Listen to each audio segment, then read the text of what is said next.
Ladies and gentlemen, welcome back to another episode of Anime Rainbow. Today I got for you the Akatsuki story chapter reviews, and I know it's been a long time since I've done a chapter review in a part of my light novel series, but we're back at it. This is chapter 1 of the Akatsuki story. We're about to find out every chapter is a different duo in the Akatsuki, but we get to see a little bit about what they did in between Naruto and Naruto Shippuden. The Akatsuki stories is a little bit different than the other ones, just based off of where they were, right? Obviously, with the first chapter being Itachi and Kisame's chapter, well, they're both dead by the end of Shippuden, so it's very interesting to see a mission or missions that they had to do for Akatsuki that weren't exactly predicated around just the Jinchuriki. Let's dive right into the first chapter of the Akatsuki story. So this chapter kicks off with Itachi and Kisame in the Hidden Mist village while they rest in this cave. But tonight is a very special night of all nights, a very emotional night, because it's the anniversary of the Uchiha massacre. And Itachi, we get a little bit of his perspective as he's sitting there reminiscing about his brother Sasuke and how he wants to die.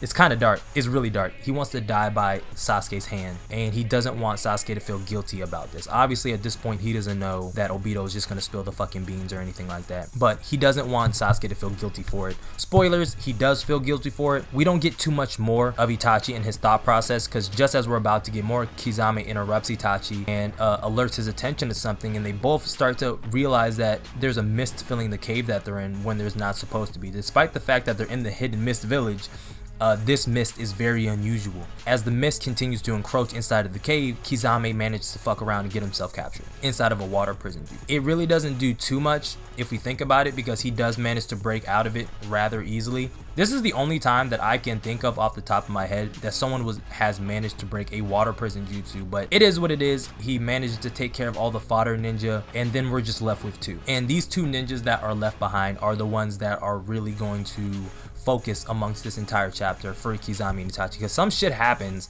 that's kind of badass and very troublesome. At this point, if these books are canon, Kisame might have died a lot earlier than what we had thought about. So he kills all the ninja, and we're just left with 2 at this point, Kiyoru and Kodaka. Alright, hopefully I pronounced those right. I never do, but I always have to say it just in case. This is where shit starts to hit the fan. Alright, so Kisame, we all know Kisame, he's very cocky. He lets one of the brothers, I think he lets both of them attack him head on with some interesting jutsus. And Kiyoru uses a technique called Angry Bitter Rain, which is described as a dark water causing Kisame not to be able to see through it. And Kodaka follows that up with a lightning release technique called Electric Shock Needles, which poison Kisame, and which he, quickly figures it out and uses Samihara to tear the infected area away, not causing the poison to spread anymore. Now, as all of this is going on with them about to go for round 3, Itachi is just not having it at this point. It's already an emotional night for him, and he's like, enough is enough. Alright, he's already pissed off from earlier, so he instantly catches Kiyoru and Tsukiyomi, tortures him with the sensation of drowning for 2 full days, and Itachi is about to finish him off, but stops and, allows him to escape. But he only allowed him to escape after he hears Kiyoru refer to Kodaka as his older brother. Alright, Itachi is a lot of things: a mass murderer, a felon, a wanted ninja. He's a lot of things, okay? And an older brother is also one of them. So with tonight being tonight, this man really just lucked up with the fact that he just didn't feel like killing you tonight. Alright, so moving forward with the chapter, the next day passes and Kisame is pressing Itachi to go after these 2. It's clear that they're there to hunt them down. They are a part of the Akatsuki. It just might be one of those things that they're bounty hunters, and Kisame and Itachi have learned as their time in the Akatsuki has grown longer that you have to take care of bounty hunters because they're always going to go after. Itachi is putting this off longer and longer and longer, and the excuse that he keeps giving Kisame is that he has to rest after he uses Tsukiyomi, which isn't a 100% lie. It's not a lie. He does have to rest after using it, but he's fine at this point, or he's fine enough to go after them and finish them off. They weren't incredibly difficult ninja to deal with. He managed to catch him relatively easy, and Kisame, if given the opportunity, could most definitely kill them. They're used to hunting down Jinchuriki. These are just, regular shinobi that they could just deal with and move about their day and not have to live with this, constant pressure of having to look over your shoulder. So they actually don't end up pursuing the 2 brothers while they're in the cave. They end up leaving the cave, and you would think that with having been drowned for 2 days and 2 nights, you wouldn't go after them. Like, I'm not going after you. They clearly have never seen a Sharingan before in their life. You would think they'd run, but no. So they left the cave, and as they're leaving the cave, there is this bee A bee had delivered a note on a little sheet of paper to Kisame and Itachi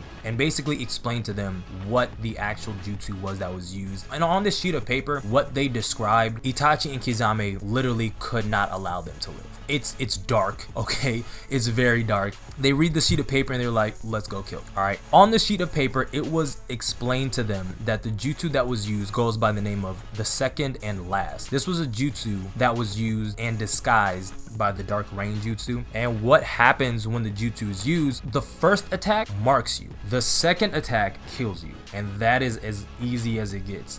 How they managed to do it was the very interesting part, right? So what happens is that Kyoru and Kodaka belong to a clan that has the ability to control bees. I remember us seeing a filler episode in Naruto when it was Naruto, Hinata, and Shino and Kiba, I want to say. All four of them went on a mission to find the beetle in order for the beetle to catch the scent of Sasuke, in order for them to track down Sasuke. I don't know if y'all remember that episode, but the main antagonist of that little, spinoff was a clan that controlled bees. This novel, the first chapter of Akatsuki's story, coincides with that. With this, the water jutsu was just there so that the bee could get in undetected. How the bee managed to go through all that water, I don't know, but these are not normal bees, these are ninja bees. Remember that. With Itachi and Kisame now understanding what is at risk, the fact that Kisame at any point in time, if a bee stings him, he could just drop dead, they managed to track down the two shinobi and they start fighting. All right, they're using these different jutsus until they finally start to get some answers. And Kodaka explains that they were from a clan of bee users, and it was their tradition for the firstborn to inherit the secret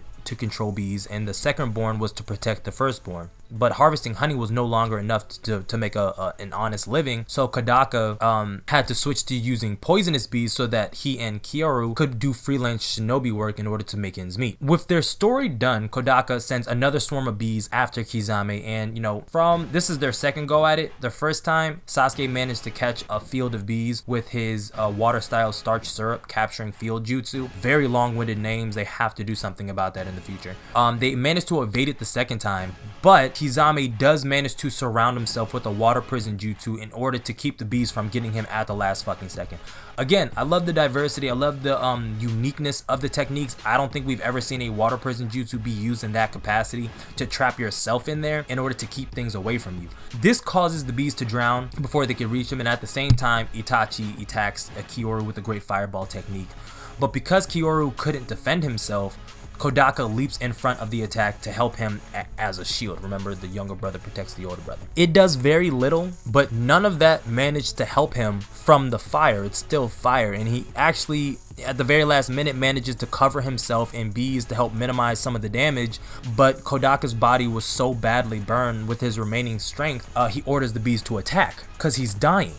But the bees don't go to attack Kisame or Itachi, the bees go and swarm over Kyoru. And everybody's just like, what the fuck? And I'm like, what the fuck? Kodaka explains that because they were both going to die anyway, he could take some vengeance, not out on Kisame or Itachi, but he could take his vengeance out on his brother, because it was his brother who dragged him into this life. It's his brother who forced him into his life, and he was just so heartbroken. At least that's what it felt like. He was so heartbroken. He was like, there was something else we could have did as a family other than be freelance shinobis. Like, you doomed us, you killed us, this is all your fault. And at the very last minute, he plunges a kunai into his heart, and they're dead. He plunges one into his brother's heart, and he plunges one into his own heart, and with his last breath, Kodaka confesses that despite everything that has happened, he still loves his brother. But with the beekeepers now dead, the bees have nobody controlling them, so everybody's forced to flee. Kisame, Itachi, they're gone. But afterwards, Kisame could only note the peculiarities of love and hate that exist between brothers, and that Itachi found far greater significance in the episode that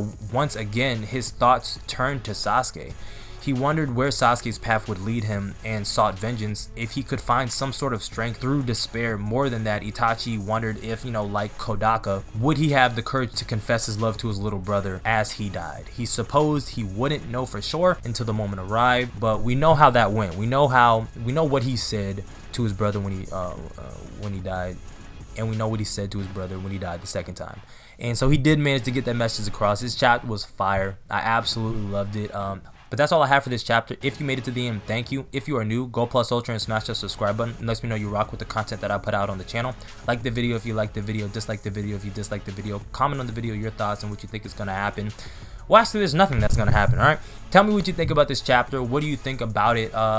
When do you think this timeline actually took place? We know Itachi had a different partner before Kisame, but with Kisame now being his partner in this chapter, it kind of brings into question where in Shippuden this really exists. But that is the chapter. Subscribe if you are new, like always, and until next time, I'm out.